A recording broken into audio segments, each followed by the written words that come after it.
Good evening, and welcome to Thursday Night Book Club. Hello, my name is Zindika and welcome. I am, just a little bit about who I am. I am a MNPC team member, also taking responsibility for the Thursday Night Book Club. In terms of my practice, I am a meditation mindfulness practitioner and an author of several books. So this evening, we are speaking with Anu, and we will meet Anu shortly. But before we speak, we always start this practice with a moment of calm so that we can gather our thoughts and be open to receiving this knowledge and information that's going to be shared. So it's all about sharing, caring, and not only that, but Anu will also offer his own practices during the session and a brief closing meditation this evening. So let us drop into a moment of connecting with our breath and with ourselves. So you can settle into the breath and just breathe in and out at your normal pace. And when we do this, it just brings us into the here and now. So what we're doing is we're giving some attention to the breath. And this brings us here to the present moment in this space. Take a breath, smile, and just be here with the inhale and the exhale.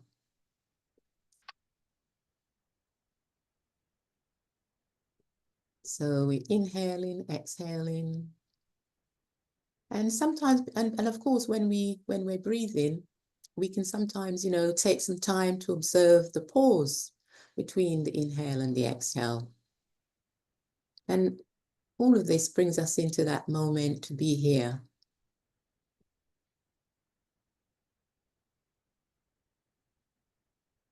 So as we breathe, let's take in a breath for calm.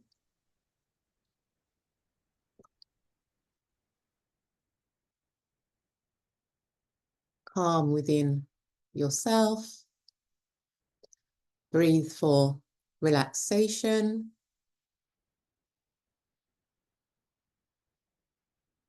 Breathe in for peace, peace around you. And of course, breathe in for peace in the world.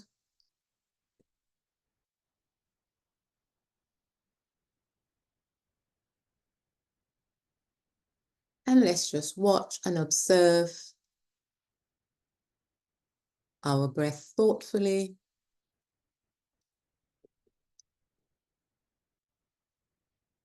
And feeling and sensing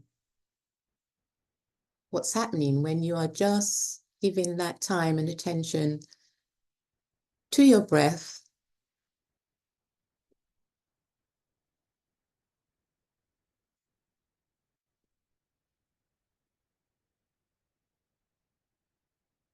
And as you do so, just allowing that breath to ease any tension.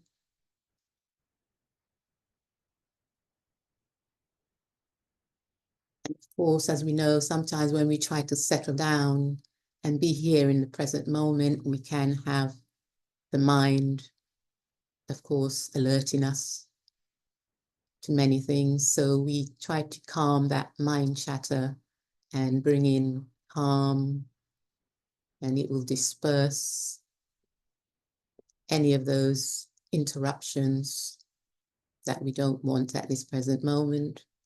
We're leaving whatever we don't want, we're leaving it outside right now. We just want to be here and just allow whatever you're doing before, you can forget about it. We're just here in this moment.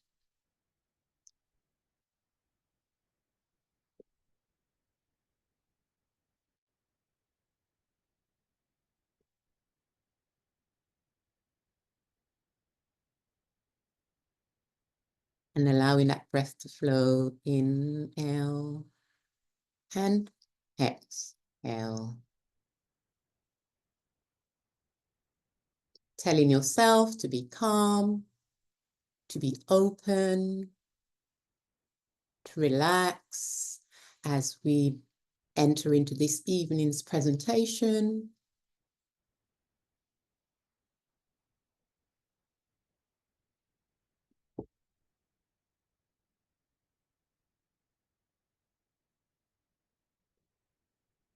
Smile and be, and breathe in a sigh.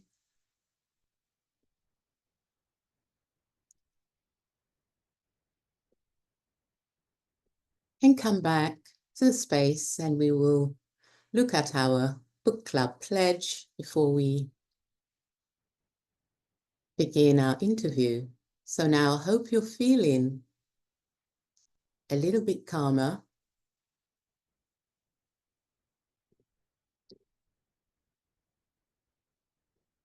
And we're going to be in conversation this evening with Anu Gupta, who's the author of Breaking Bias. So we will come back to Anu shortly after we just briefly look at our book club pledge. So before we speak, we begin with calm. We gather our thoughts. We become open to receiving knowledge, information. We become open to sharing. We become open to caring for each other. We do our best and embrace the space we're in respect of truth and in the spirit of togetherness and oneness. And we breathe, smile, and be. As we go through the presentation, we breathe, we smile, and we be. Give thanks.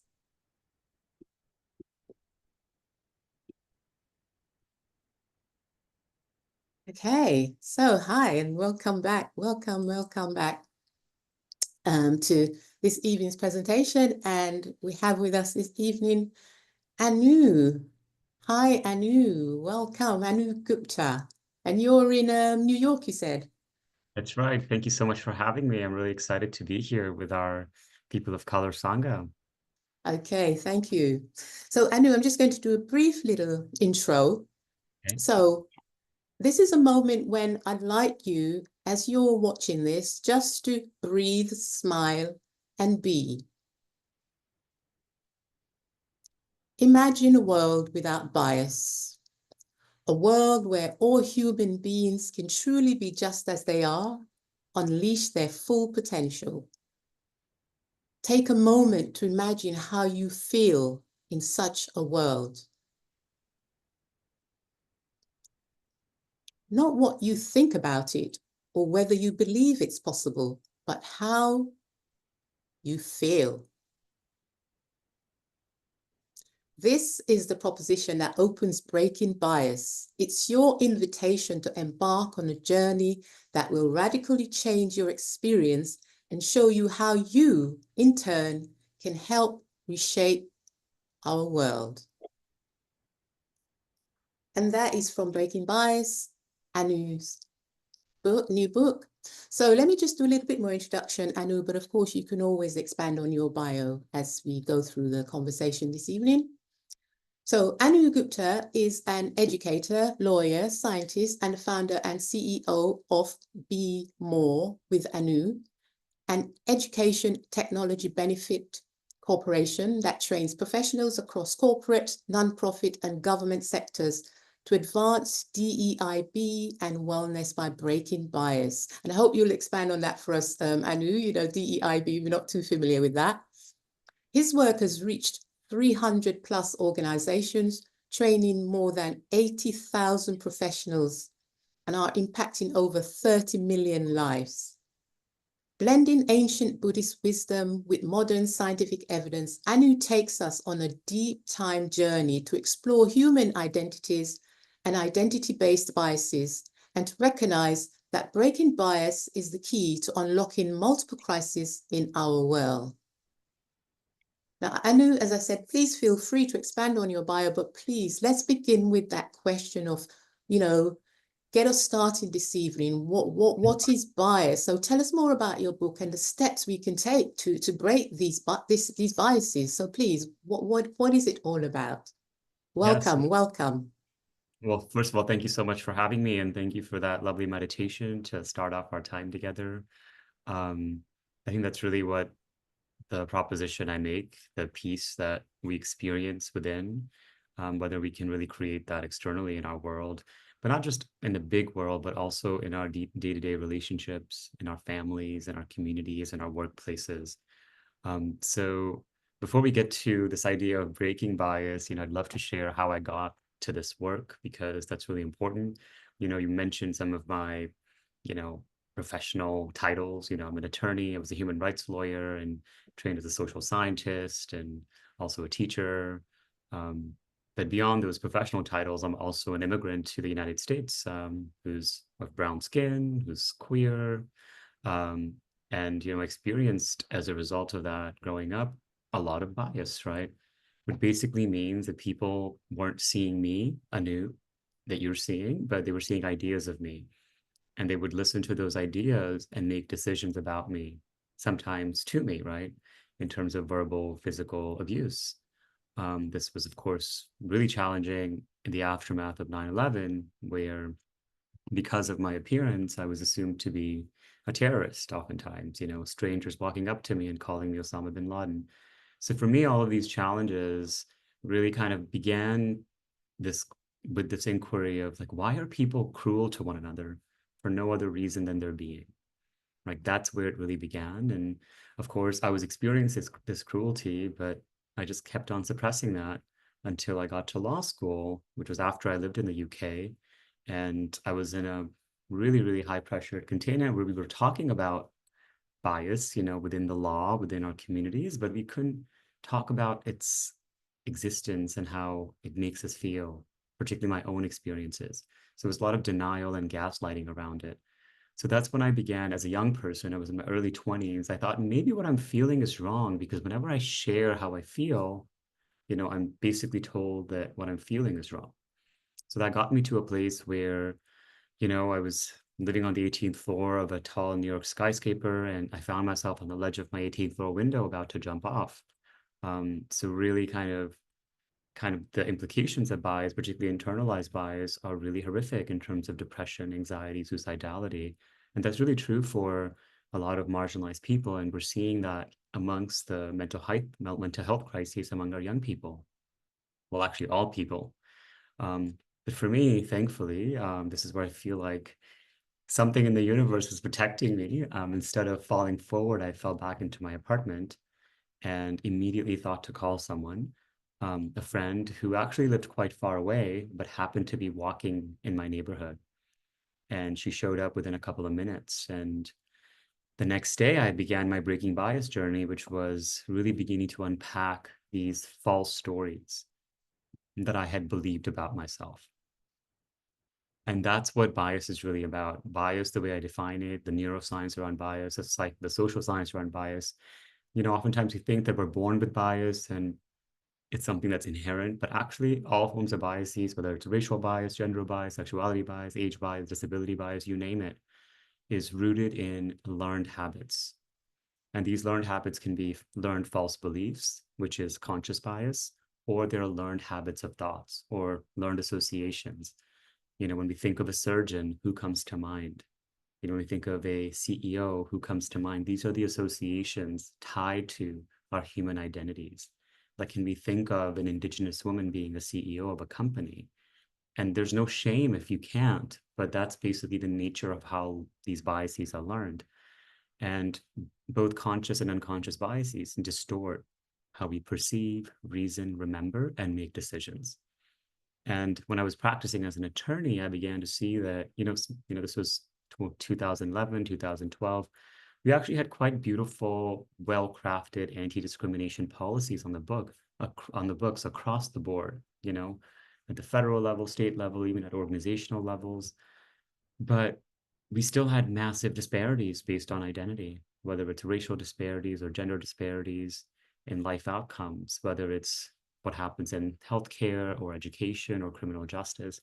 And that's where I began to see that, we can change the policies all we want, but unless we also shift hearts and minds, we're really not going to make any progress when it comes to true equity, true belonging, true fairness.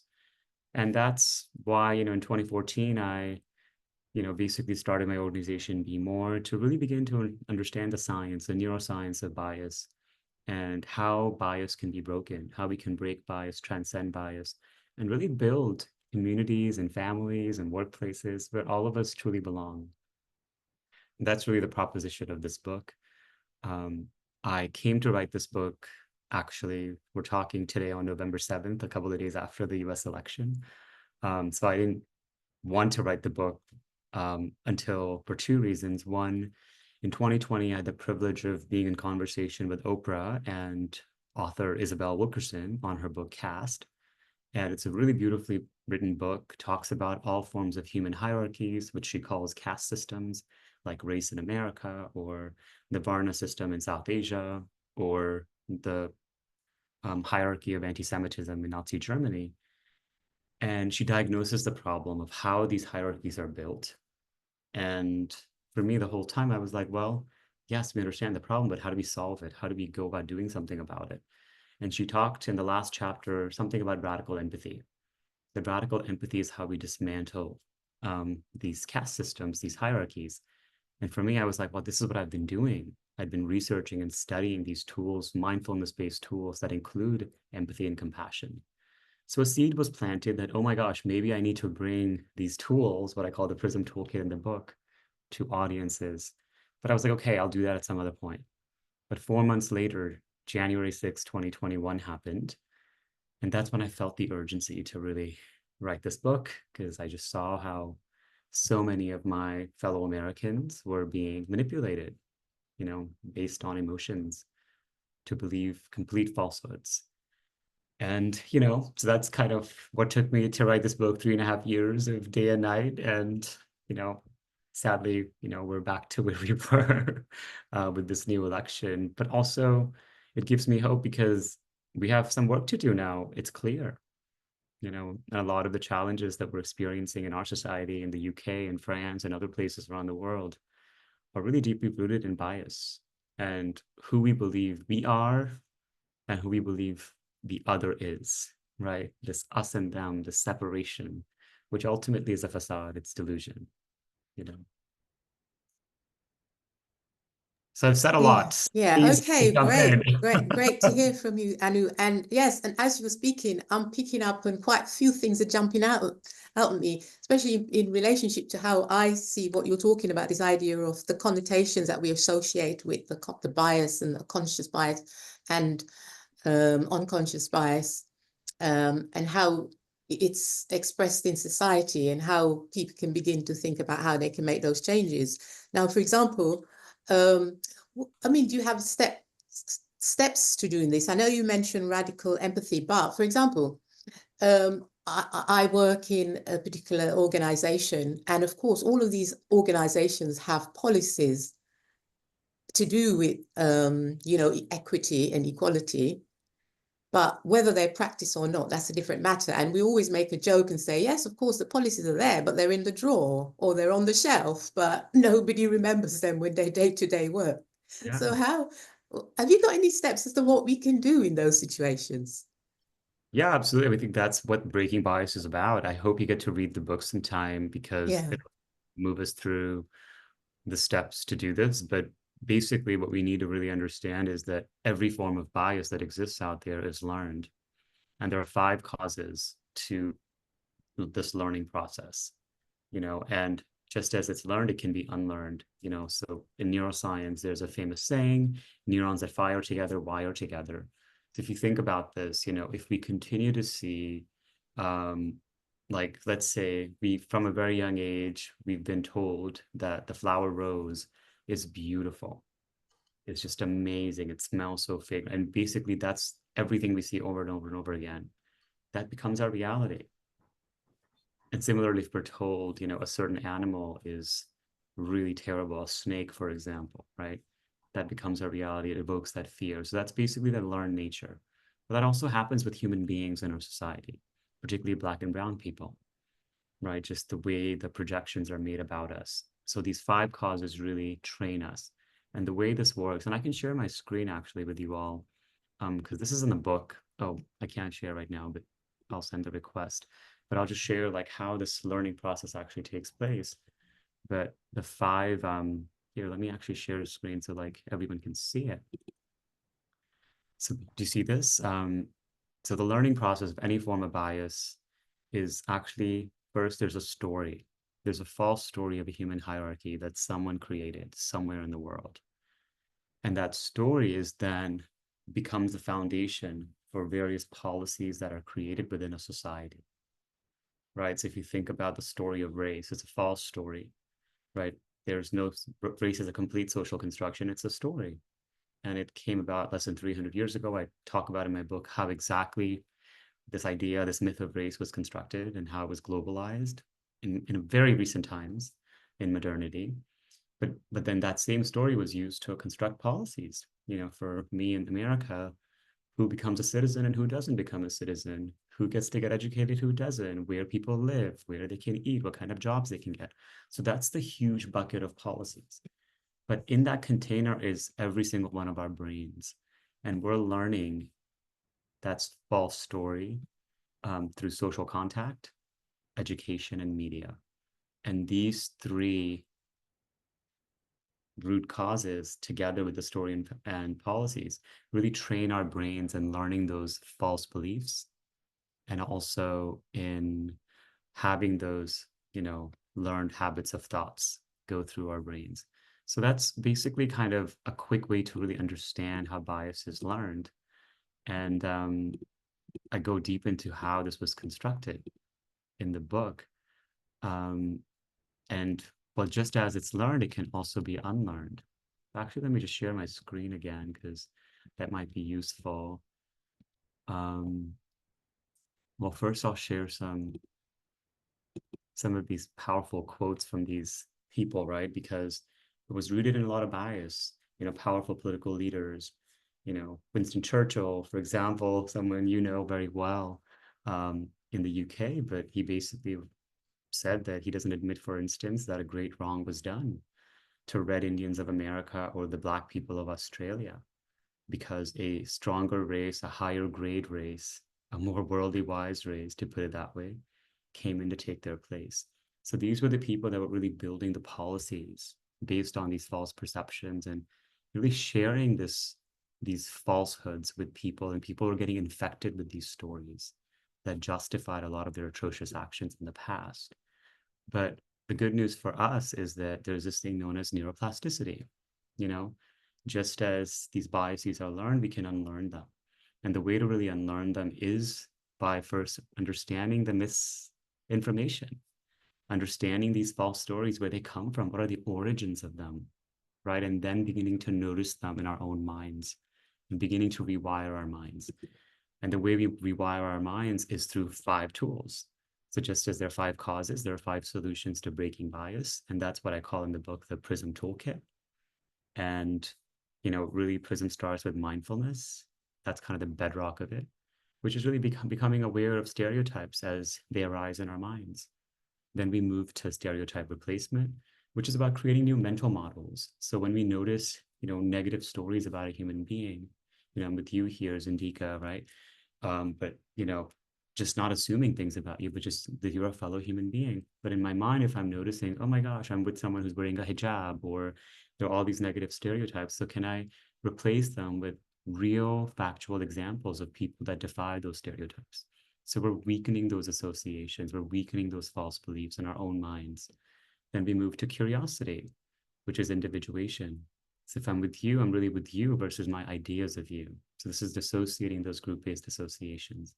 And then we move to pro-social behaviors, these heart practices like compassion and empathy and joy and altruism. And these are skills we can build. It's not something we're born with. This is what the neuroscience is showing. And this is where loving kindness meditation or compassion meditation and a lot of the meditations that we do really help out.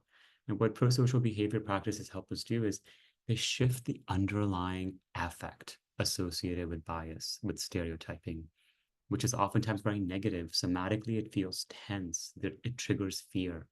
So these tools are antidotes to fear. And that's why they're so powerful, and they're rewiring our brain that way. And lastly, perspective taking, which is really imagining being in the shoes of another being.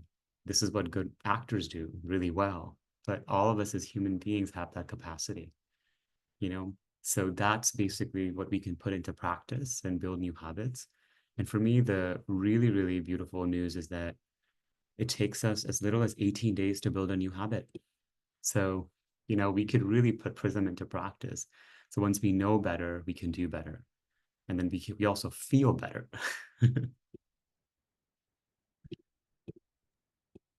Yeah, thanks, Anu, for showing that the prism tool. So we have a way to know how we can begin to put all of that um, work into practice within our own self and within organizations that we work in. And in terms of, we're the mindfulness network for people of color, and maybe just expand a little bit on what we can do, and especially in terms of where we use those tools, because we are also victims of those tools as well. We use those tools because we are also guilty of unconscious bias because we're brought up in societies where it exists. So therefore we take it on as well. So have you got any particular words you might say to how people of color or MNPC people, what they can Yeah, do? I'm a person of color, and this is how I really entered the path. Mm. When I first started meditation after that incident I shared with you, I would go to my local Sangha, my local people of color Sangha. I went to a lot of retreats with people of color because I needed that safety. And for me, what's really important around the Prism tools for us is the process of practicing Prism tools, the process of breaking bias, particularly internalized bias, is really what's known as the process of neuro decolonization. We're really decolonizing our own minds that's been colonized with these poisonous seeds of self-loathing, of self-hatred, of self-judgment, of limiting beliefs for no other reason than our cultural background, our skin color, our ethnicity, our religious identities. And these are just these false stories ultimately, right? Again, the first root cause. And what mindfulness really helps us do is become aware of it. Awareness is where it begins. And of course, once we first become aware of it, a lot of us feel a lot of anger and disgust and sadness and despair and grief. And for me, it's like, okay, this is what the Prism Toolkit really helps us do. It's really a somatically informed toolkit where we use mindfulness to be with those emotions. For me, what was happening, throughout my young adulthood was that I was denying those emotions. I was denying the fear, denying the sadness, but rather what mindfulness really helped me do is begin to feel them, to really let these emotions pass through me, because as everything in the world, everything is impermanent. So are these states. So in the book, I have over 100 different prism practices that folks can really engage with in order to take a lot of this heavy information and also transmute it for love. And I also share a lot of resources and communities that folks can seek to help them support, their own breaking bias journey, their own healing journey. Because part of this work is also, Sangha is so important in this process. We can't do it alone. For me, like listening to a lot of other people share their stories of triumph, coming from where they came from is really powerful. That's basically the social animal aspect of who we are as beings. And one other slide that I'll share is the benefits of this stuff, right? And a lot of people know about the benefits of mindfulness, but I want to kind of just put it in a table. And this is a table from the book itself that, of course, Prism tools help us reduce bias and stereotyping, including internalized bias, these false negative stories we start believing about ourselves that we've been trained to believe so we can kind of overcome them. But it also improves our social connection, strengthens relationship, builds social trust. It regulates negative emotions, creates positive emotions, builds resilience, enhances creativity, boosts memory, reduces stress, anxiety, and deepens curiosity. And for me, this really is our pathway forward. as I think about what's happened in our elections, this is on this side of the pond in the United States. The elections was really a product of a lot of polarization, a lot of afflictive emotions, a lot of unwholesome ways of being. And for me, Prism really offers us that opportunity. And of course, we can't do this for others unless we first do it for ourselves. So for people of color, with people with marginalized identities, I really, really kind of, request and invite you to practice Prism for yourself first. Self-compassion, self-love, equanimity, joy, mindfulness, really being with our bodies and our emotions fully. And then we can offer this to the external world if we want. That's where the beautiful thing is. Also, it's our choice. We don't have to feel pressure to carry the burdens of the world just because we're people of color.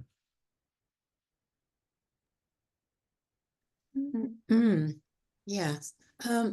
We've got William with us, joining us this evening. Anu, I was just wondering if, could we bring you in, William? Have you got any questions you may I want to have like ask? 1,000 questions, and we're going to need like a few days.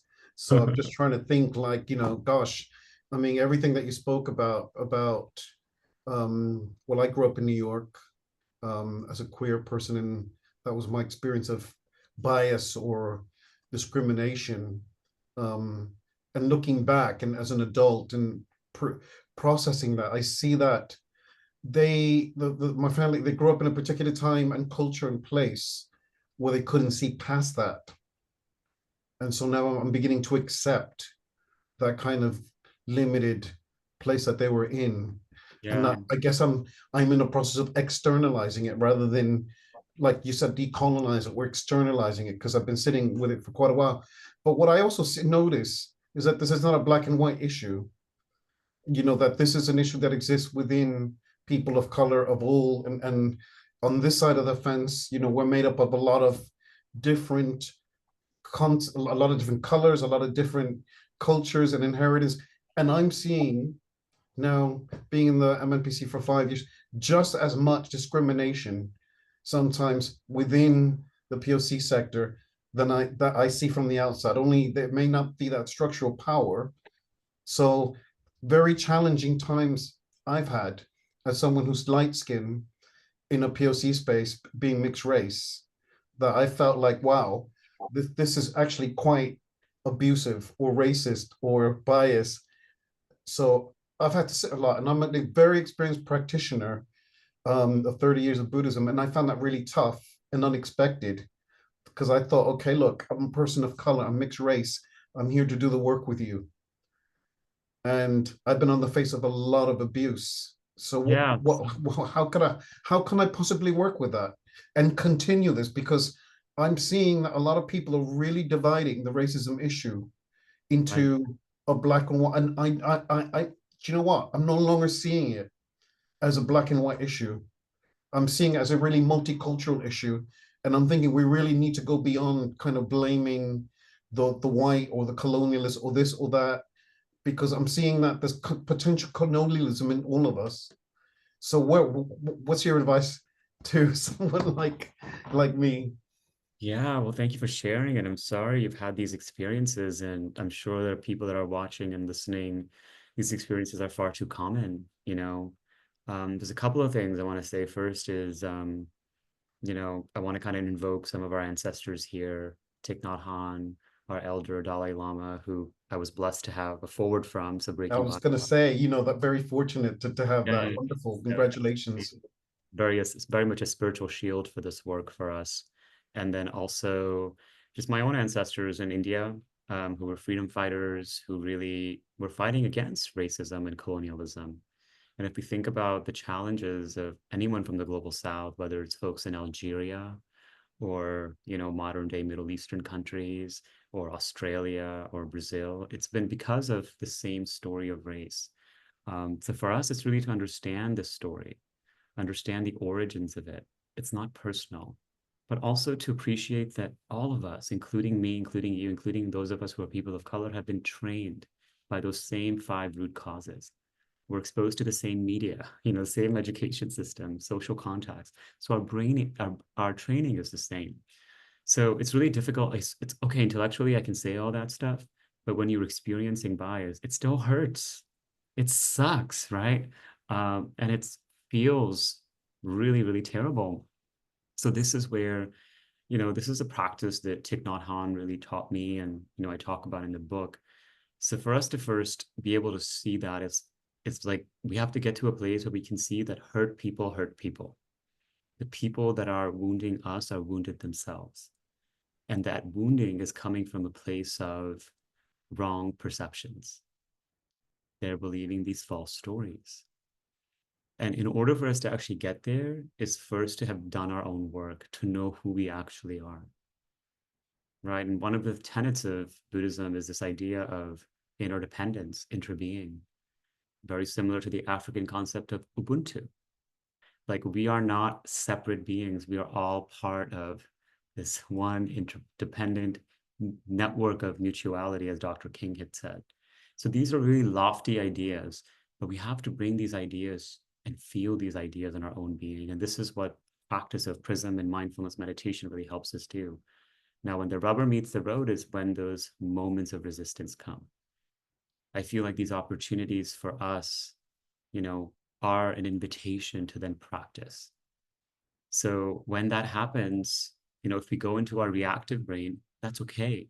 Offer ourselves grace.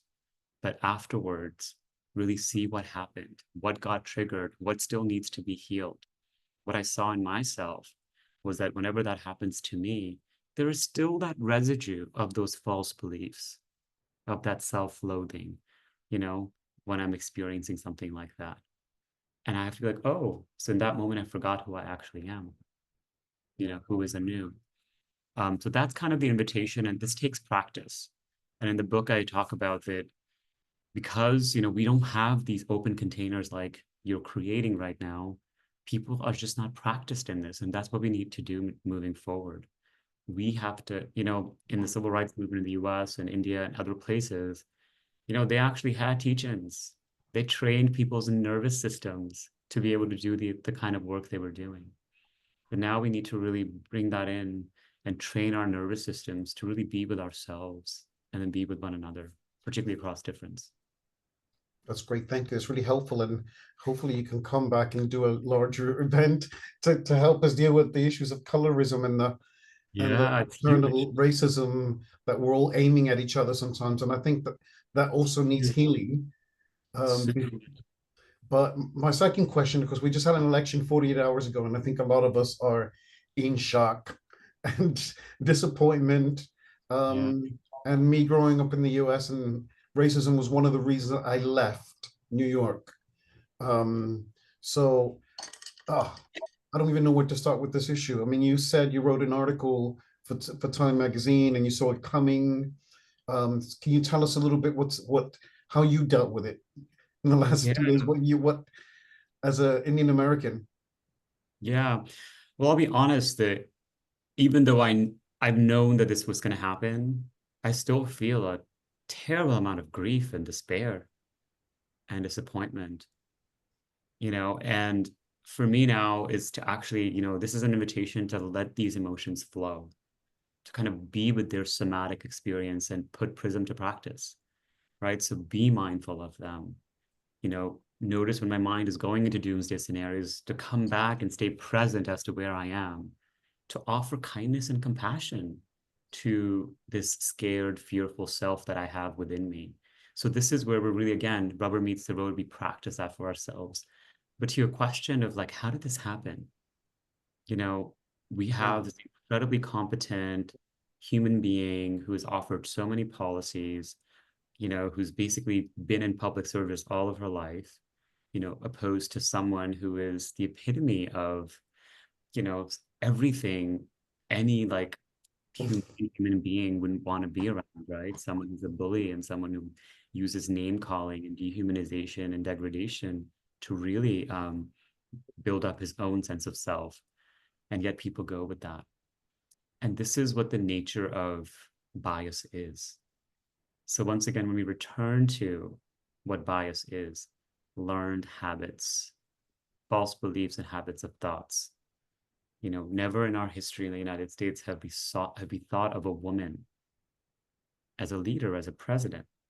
those mental models don't exist. So already that creates a sense of fear in our minds, some sense of novelty, because it's never been done before. And if we look at the research around unconscious bias, we see that the vast majority of people, including a majority of women, have an easier time associating women with the home and men with work. So this is how unconscious bias really plays itself out. Now with this candidate, she was also a woman of color. So that further complicates things. And there's a phenomenon known as social desirability bias, which is where people tell pollsters, exit polls, that they're going to vote one way, but then they actually vote another way. And this always happens with a woman, a female candidate, or a person of color candidate. This time it was both. And that's what we see, even though the 7 states, swing states were a toss-up, that's what the pollsters kept on saying. The difference actually was more substantial than a toss-up, because a lot of people most likely changed their minds when they went into the polling booth.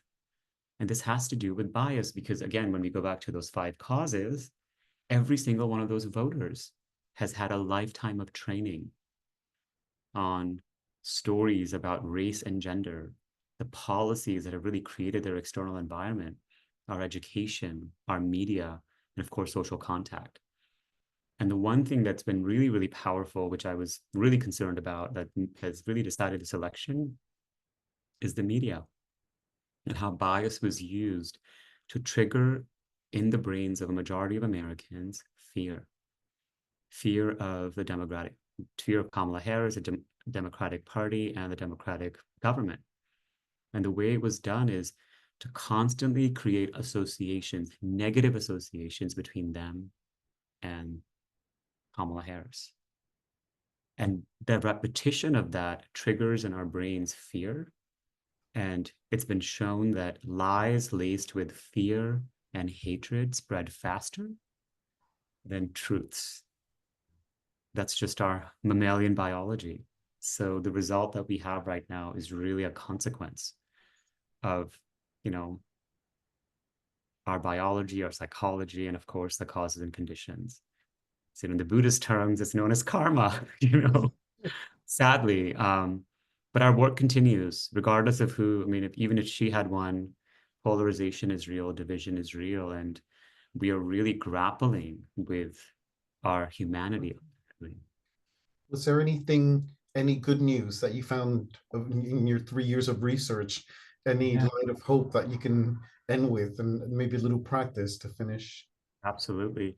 Well, I think the hope really is that we can change this stuff. A lot of the stuff is man-made, human-made, right? And just as these things are learned, we can unlearn them. And it feels good when we unlearn them. We feel connected to ourselves and one another. And we can make so much more money if we unlearn them. The financial benefits of breaking bias are just, for those of us who care about that, they're all in the research. So that's really the hope. And yeah, I'd just love to invite everyone to come to a seated, comfortable position. And, I'll share my screen. Well, actually, no, I'll just lead us this way. And what I'd like you to do is just, bring your eyes to a gentle close. You can rest your hands on your lap or on your knees. And for the first few moments, just land in this body. We've said a lot. I've said a lot. Let those words just land in your body.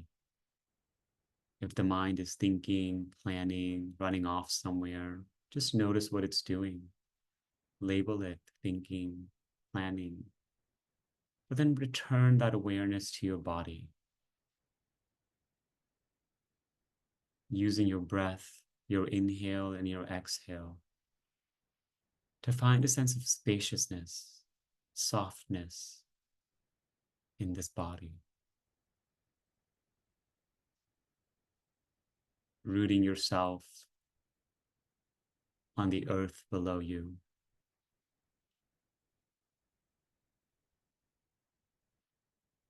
Breathing in and breathing out.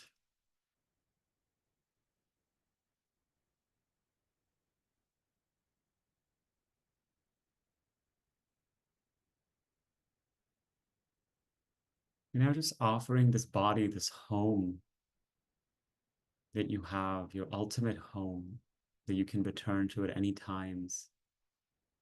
Just some well wishes, regardless of its imperfections, with all of its joys and sorrows. This body, this being that is with you at all times, that's there for you. Just offering it some loving kindness. May I be happy. May I be healthy. May I be safe. May I live with ease.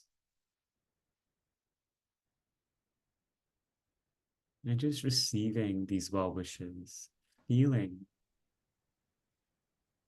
the body sensations of loving kindness that you can offer yourself. Any part of you that feels hurt and wounded, just imagine yourself tending to that part.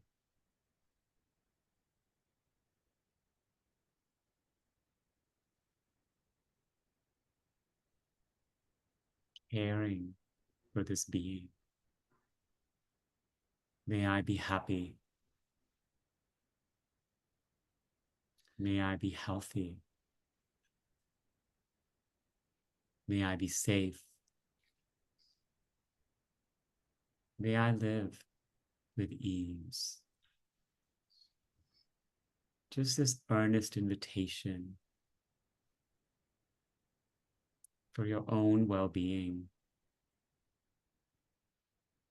regardless of what happens out there. This genuine and deep commitment to being there for yourself, for this life that's most intimate to each and every one of us.